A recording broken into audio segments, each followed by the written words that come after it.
Bonjour à tous, je m'appelle Margot Ntirbouza, je suis étudiante en Master 2 dans le laboratoire Forme et Croissance du crâne. Et je voudrais remercier la filière de me permettre de présenter cette étude sur l'effet des masques de VNI sur la rétrusion médio-faciale des enfants atteints de fasciocrânosténose et de syndrome d'apnée du sommeil. Donc, c'est une étude qui a été menée par le docteur Yeong Tsong dans le laboratoire Forme et Croissance du crâne. Donc, selon les études, il y a jusqu'à 50% des patients qui sont atteints de fasciocrânosténose qui développent un syndrome d'apnée du sommeil. Et donc, le lien, il est anatomique chez ces patients qui souffrent d'une hypoplasie de l'étage moyen de la face. Donc là, on peut voir sur l'illustration qu'il y a une rétrusion maxillaire. Et quand on segmente chez le patient atteint de fasciocrânosténose, et quand on segmente les voies aériennes supérieures, on voit qu'il y a une différence de volume qui est moindre chez ces patients. Donc la prise en charge, elle vise à lutter contre le collapsus des voies aériennes supérieures. Et elle est de deux types, donc chirurgicale, où là, la chirurgie qui permet le plus de libérer les voies aériennes supérieures, c'est l'avancée frontofaciale. Donc c'est comme la chirurgie qu'on voit ici, mais en plus de ça, on avance le maxillaire. Le problème, c'est que si cette chirurgie est réalisée trop tôt, il y a des réinterventions secondaires. Donc en attendant, ce qu'il faut faire, c'est, dans la majorité des cas, on utilise des techniques non chirurgicales. On utilise, par exemple, de la ventilation non invasive avec des masques nasaux chez ces patients très jeunes. La problématique de la ventilation non invasive, c'est que les cliniciens ont l'intuition que ces masques de VNI ont un impact sur le massif facial des patients. Et donc nous, l'étude avait pour but de répondre à trois questions principales. Donc la première, est-ce qu'il y a un changement morphologique qui est induit par le masque ? Et de là découle la deuxième question, quelle est la part de rétrusion qui est due à la trajectoire typique de croissance des fasciocrânosténoses ? Puisqu'on a vu dans le slide précédent qu'il y avait une rétrusion maxillaire. Et quelle est la part qui serait due au masque ? Ensuite, quelles sont les zones anatomiques les plus touchées ? Et puis, des questions secondaires.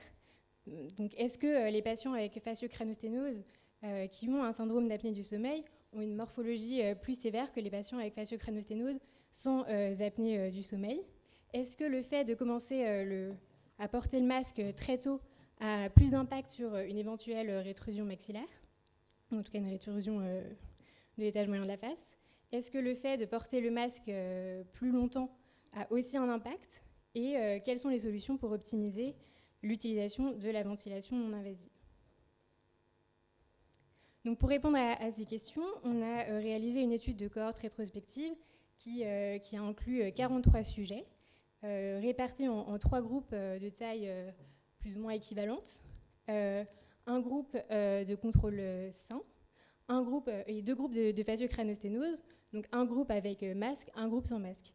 Donc ça, c'est la cohorte la plus grande qu'on ait pu constituer à Necker, puisqu'il fallait que les patients inclus aient moins de 2 ans, donc ça correspond plus ou moins à l'âge du premier monobloc, de la première expansion antérieure. Et il fallait que les patients aient un syndrome d'apnée du sommeil qui a été étayé avec une polysonographie, et il fallait des scanners avant le premier monobloc. Donc il fallait 2 scanners pour les patients avec fasciocrânosténose, un scanner avant le début de la ventilation non invasive et un scanner au moment de l'arrêt, ou en tout cas au moment du premier monobloc. Donc ça permettait de pouvoir avoir des données longitudinales pour comparer la trajectoire des fasciocrânosténoses avec port du masque et la croissance typique. Pour les contrôles sains, un seul scanner suffisait puisqu'on voulait comparer les différences morphologiques initiales entre les patients contrôle sain et avec fasciocrânosténose. Donc une fois qu'on a eu les scanners, on a fait de la segmentation, de la modélisation 3D, et on a utilisé 2 techniques pour analyser les données. Donc une technique d'analyse céphalométrique, où on a posé manuellement des landmarks sur le maxillaire, la base du crâne et les tissus mous. On a regardé les angles et les longueurs. Et puis une analyse de morphométrie géométrique, où là aussi on a utilisé des landmarks Et on a pu utiliser la technique de wrapping, où en fait, on avait une forme référence qui en fait épousait la surface 3D des patients, enfin la surface 3D des tissus mous des patients. Et ça avait comme avantage d'obtenir un phénotype facial sans utilisation de landmark.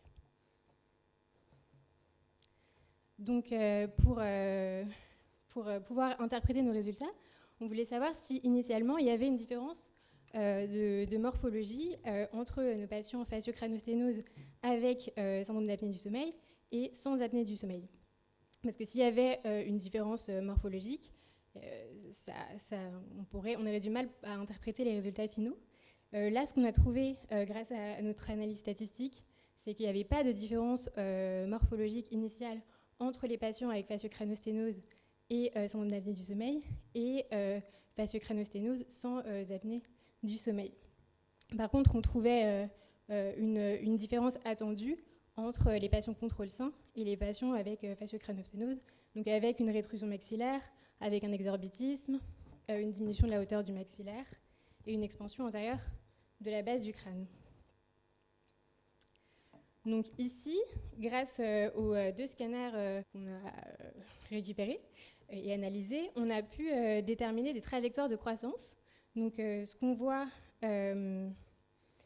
à droite, c'est la trajectoire de croissance des patients avec facio-crânosténose et port du masque. Et à gauche, facio-crânosténose sans masque. Donc pour obtenir ces trajectoires de croissance à partir de deux scanners, on a pris les coordonnées 3D des scanners, enfin des deuxièmes scanners. On a soustrait ces coordonnées 3D aux coordonnées des premiers scanners. On a obtenu des vecteurs de déformation. Et en fonction de la durée du port du masque. Et grâce à ça, on a reconstruit des trajectoires de croissance. Donc là, ce qu'on voit, c'est que le patient avec facio-crânosténose et port du masque, il a une rétrusion du maxillaire qui est accrue par rapport au patient avec facio-crânosténose sans masque.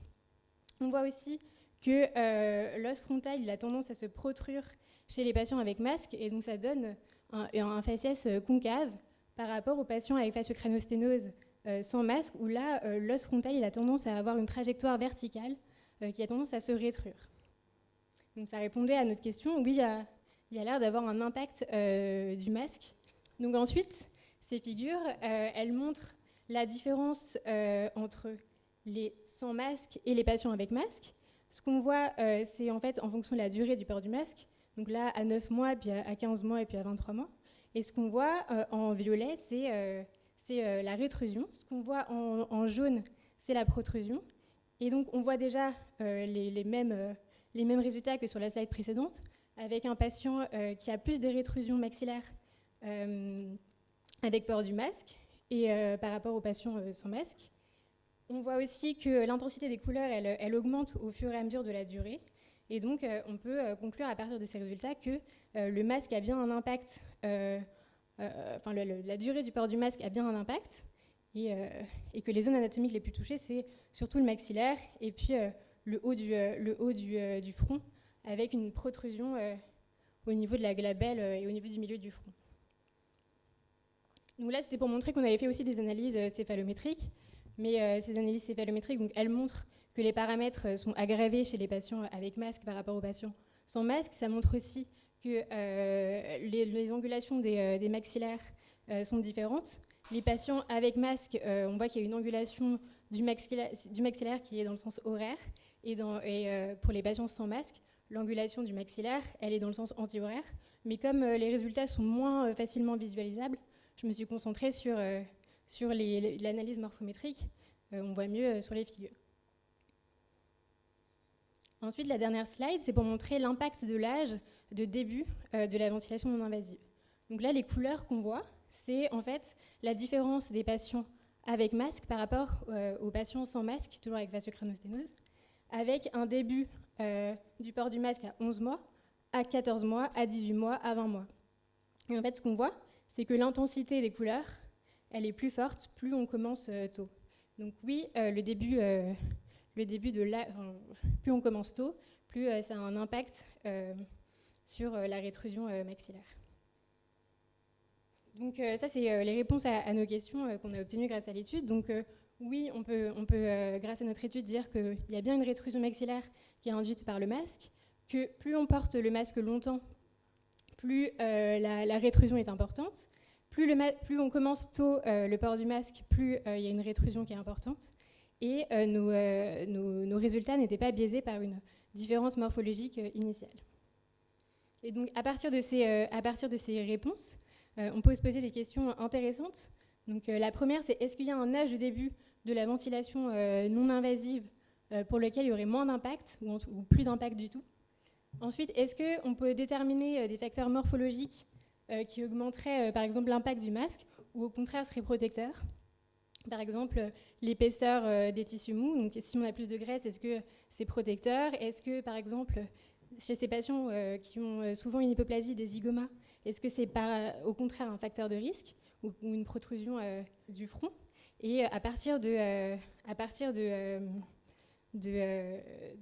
données cliniques simples, donc par exemple l'angulation frontonasale, savoir si le patient est plus à risque d'avoir une rétrusion maxillaire accrue s'il porte un masque. Ensuite, autre question intéressante, c'est pourquoi certains patients avec faciocrénosténose développent un syndrome d'apnée du sommeil et d'autres pas. Donc nous, on a eu des résultats qui étaient étonnants et discordants par rapport à la littérature. Mais il y a beaucoup d'équipes qui travaillent sur ce sujet, notamment l'équipe du docteur Euzé à Bordeaux. Et puis la dernière question, c'est une question qui est par rapport à l'impact clinique de cette rétrusion maxillaire chez ces patients. Donc, est-ce que avoir une rétrusion maxillaire chez ces patients qui est accrue, sachant qu'ils vont avoir une avancée fronto-faciale à 3 ans, est-ce que ça a vraiment un impact sur leur vie? Et donc, il faudrait pouvoir faire une étude qui puisse regarder le taux de complications après le monobloc, voir si oui ou non ils ont plus de complications ou si ils ont la même qualité de vie que les autres patients avec faciocrénosténose. Donc voilà, merci pour votre attention. Je voulais remercier le docteur Kirani, le professeur Brigitte Fourou et puis le docteur Maxime Taverne et professeur Consari.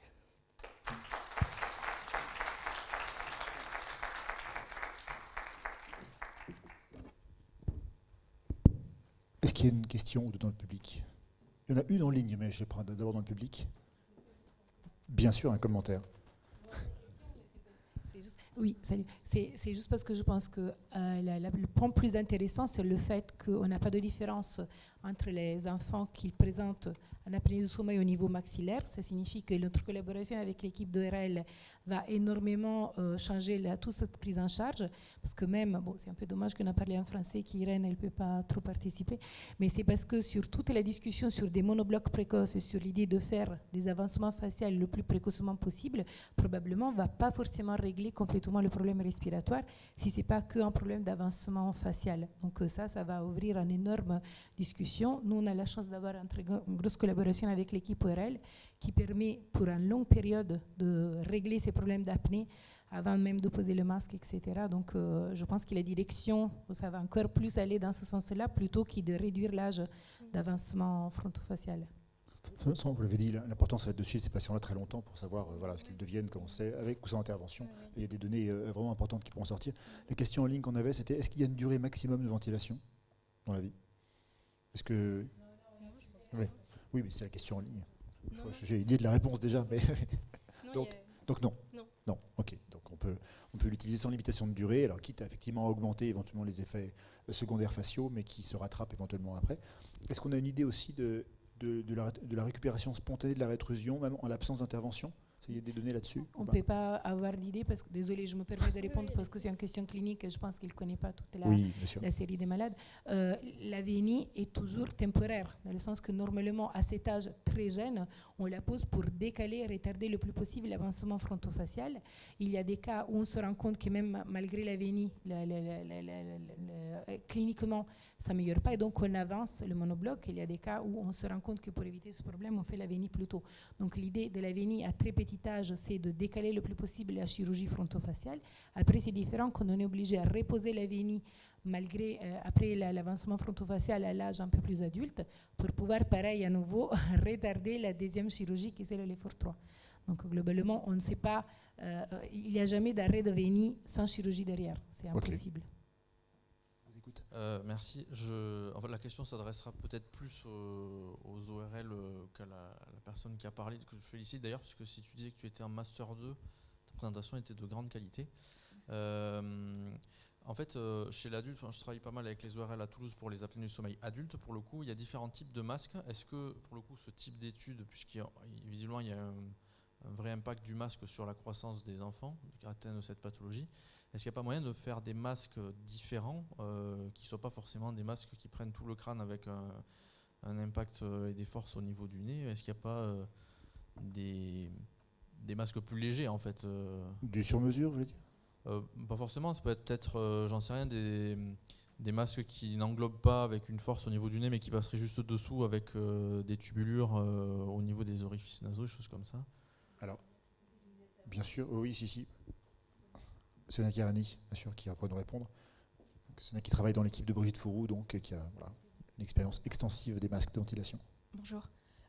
Pour cet âge-là, hélas, on n'a pas de choix de masques. Donc, principalement, on a 2 masques et on va plutôt partir sur les masques nasaux, de peur, justement, si on place un masque facial, des risques de vomissement, d'aspiration. Donc, souvent, on est sur le masque nasal et on n'a pas de choix. Donc, voilà. Au jour d'aujourd'hui, en tout cas. Et au début, si je peux compléter aussi, il y avait beaucoup de masques faits par les prothésistes artisanaux, donc ce qui demande aussi beaucoup de temps de travail, qui était très très bien, donc certes plus léger avec des mousses, etc. Mais voilà, avoir des masques industriels, c'est aussi beaucoup plus simple d'utilisation. Je me permets de compléter. Merci beaucoup.